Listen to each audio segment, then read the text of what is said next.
नमस्कार मंडळी, माझ्या चॅनलवरती आपले स्वागत आहे। आज आपण पाहणार आहोत 15 अत्यंत महत्त्वाचे असे किचन टिप्स। चॅनलवरती नवीन असाल तर प्लीज सबस्क्राइब करायला विसरू नका। आपली आजची पहिली टिप आहे, खूप वेळा बूट घातलेले असल्यास घामाने पायाला वास येऊ लागतो।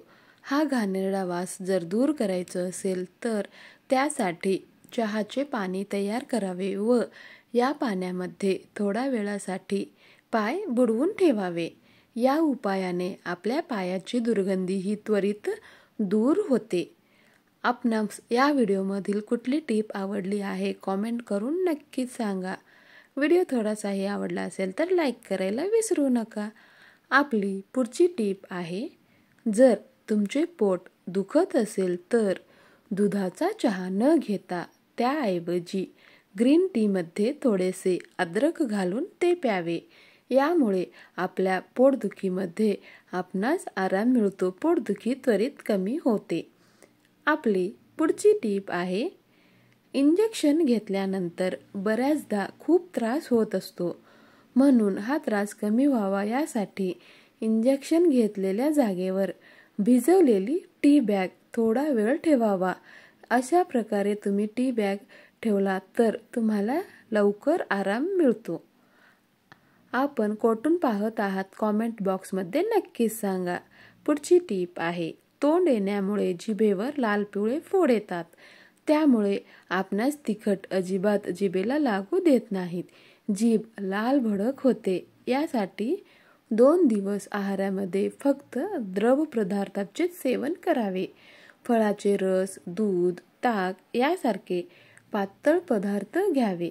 तोंड येण्यामागे बिघडलेले पचन हे एक महत्त्वाचे कारण असू शकते आणि पोटाला 2 दिवस जर तुम्ही आराम दिला की पोट मूळ पदावर येते आणि जिभेला आलेली लाली व पुरळ कमी होण्यास देखील मदत होते। आपली पुढची टिप आहे, हिवाळ्यामध्ये लहान मुलांना कफ झाला असल्यास विड्याची पाने ठेचून त्याचा रस काढावे व नंतर हा विड्याच्या पाण्याचा रस मधाबरोबर लहान मुलांना चाटवावा। तसेच छाती, पाठ शेकावे, यामुळे सुद्धा कफ सुटून येतो। थोडीशी ओवा घ्यावी व ती गरम करून पातळ कापडामध्ये त्याची पुरचुडी करून त्याने लहान लेकरांना छाती, पाठ शेकावे, यानेही कफ दूर होण्यास मदत होते। हा उपाय खूपच प्रभावी आहे। आपली पुढची टिप आहे, मध्यम वयाच्या स्त्रिया, अशक्त मुले आणि मुली तसेच सरसकट सगळेच वयोवृद्ध यांना पायदुखीचा त्रास बऱ्याचदा होताना आपण पाहत असतो। यावर उपाय म्हणून रोज पाव चमचा कच्चे पांढरे तीळ चावून चावून खावेत। जर तुम्ही महिनाभर हा उपाय नियमित केला तर तुमची पाय दुखणं हे पूर्णपणे थांबू शकते। तुम्ही हा उपाय करून नक्कीच पहा। आतापर्यंत व्हिडिओ पाहिला असाल तर चॅनलला सबस्क्राइब केला नसेल तर प्लीज चॅनलला सबस्क्राइब नक्की करा। आपली पुढची टिप आहे, नेहमी डायनिंग टेबल साफ करत असताना मिठाच्या पाण्यानेच साफ करावे। मिठाच्या पाण्याने साफ केल्यामुळे काय होते की माशा, चिलट होत नाहीत।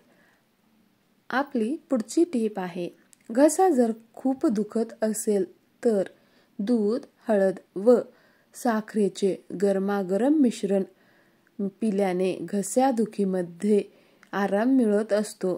तसेच तुम्ही लवंग देखील चघळू शकता, लवंग चघळल्याने देखील घसादुखी कमी होते।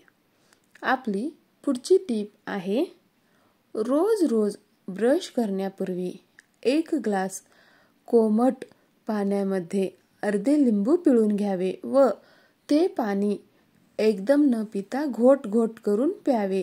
यामुळे आपले वजन कमी करण्यासाठी मदत मिळते, तसेच पोट व्यवस्थित साफ करण्यासाठी याचा उपयोग होतो। पोट व्यवस्थित साफ झाल्यामुळे बद्धकोष्ठतेचे पण त्रास आपणास होत नाही व यामुळे मूळ व्याधाचा पण त्रास होणार नाही। आपली पुढची टीप आहे, ज्या स्त्रियांचे वजन खूप जास्त वाढत आहे किंवा जास्त आहे त्यांनी रोज सकाळी उठून किमान अर्धा तास तरी योगा हा करायलाच पाहिजे। याचबरोबर आहारामध्ये जास्त तेलकट पदार्थ किंवा पचायला जड असलेले पदार्थ खाऊ नये।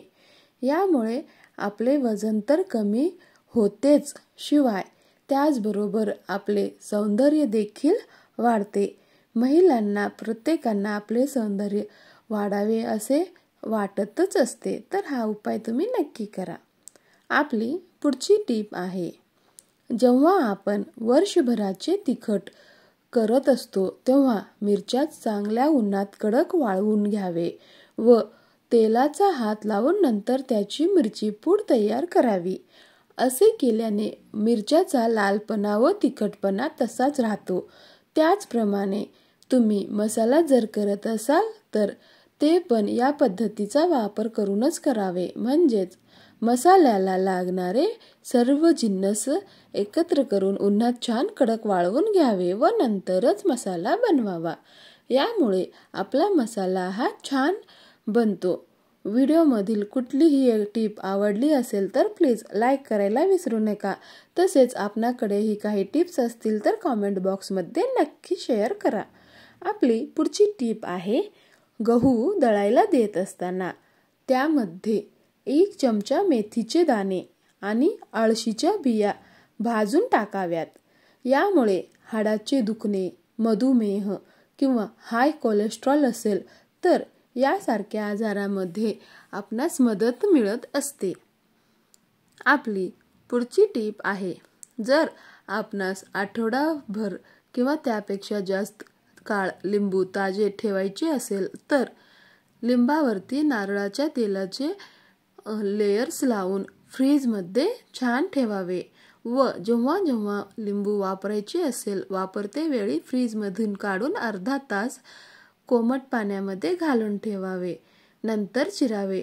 यामुळे लिंबू हे जास्त ताजे तर राहतेच, पण लिंबामध्ये रस पण भरपूर प्रमाणात निघत असते। आपली पुढची टीप आहे, चहा बनवत असताना दूध घातल्यानंतर उकळताना चहा उतू जाऊ नये म्हणून त्यामध्ये गाळण घालून ठेवावे। चहा कितीही वेळा जर उकळला तरी ते चहा भांड्याच्या बाहेर बिलकुल जात नाही। यासाठी गाळण हे स्टीलचेच वापरावे, प्लास्टिकचे गाळण हे टाकू नये, कारण गरम आगीमुळे किंवा चहाचे पातेले गरम असते त्यामुळे प्लास्टिक हे पिघळण्याची शक्यता असते। त्यामुळे प्लास्टिकचे गाळण हे खराब पण होऊ शकते, म्हणून स्टीलचेच गाळण वापरावे, प्लास्टिकचे गाळणे वापरू नये। आपली पुढची टीप आहे, हातपाय काळवंडले असतील किंवा सन टॅनिंग झाले असेल तर 1 वाटीमध्ये 1 चमचा साखर, तांदळाचे थोडेसे पीठ व दही घ्यावे व हे सर्व व्यवस्थित मिक्स करून घ्यावे व नंतर याने स्क्रब करावे। यामुळे तुमच्या हातापायावरील जे काही काळे डाग आहे किंवा सन टॅनिंगमुळे काळे पडले आहे ते हळूहळू नाहीसे होऊ लागते। तर महिलांनो, आजच्या आपल्या या स्पेशल किचन टिप्स कशा वाटल्या कॉमेंट करून नक्की सांगा व आपणाकडेही काही अशा स्पेशल टिप्स असतील तर त्या देखील तुम्ही कॉमेंट बॉक्समध्ये नक्कीच सांगू शकता। जर आपणास हा व्हिडिओ थोडासाही आवडला असेल तर व्हिडिओला लाईक करायला विसरू नका। तसेच तुमच्या मित्रपरिवारासोबत शेअर देखील करू शकता व तुम्हाला व्हिडिओ आवडला नसेल तर तुम्ही त्याला डिसलाईक देखील करू शकता। तसेच तुम्ही चॅनलवरती नवीन असाल तर चॅनलला सबस्क्राईब करा व सोबतच बेल आयकॉन प्रेस करा, जेणेकरून माझ्या प्रत्येक व्हिडिओची नोटिफिकेशन आपणास मिळेल, आपण व्हिडिओ मिस करणार नाही। आपला मूल्यवान वेळ देऊन व्हिडिओला शेवटपर्यंत पाहिल्यामुळे आपल्या सर्वांचे मनापासून धन्यवाद। भेटूया अशाच पुढच्या व्हिडिओमध्ये, तोपर्यंत नमस्कार, हर हर महादेव।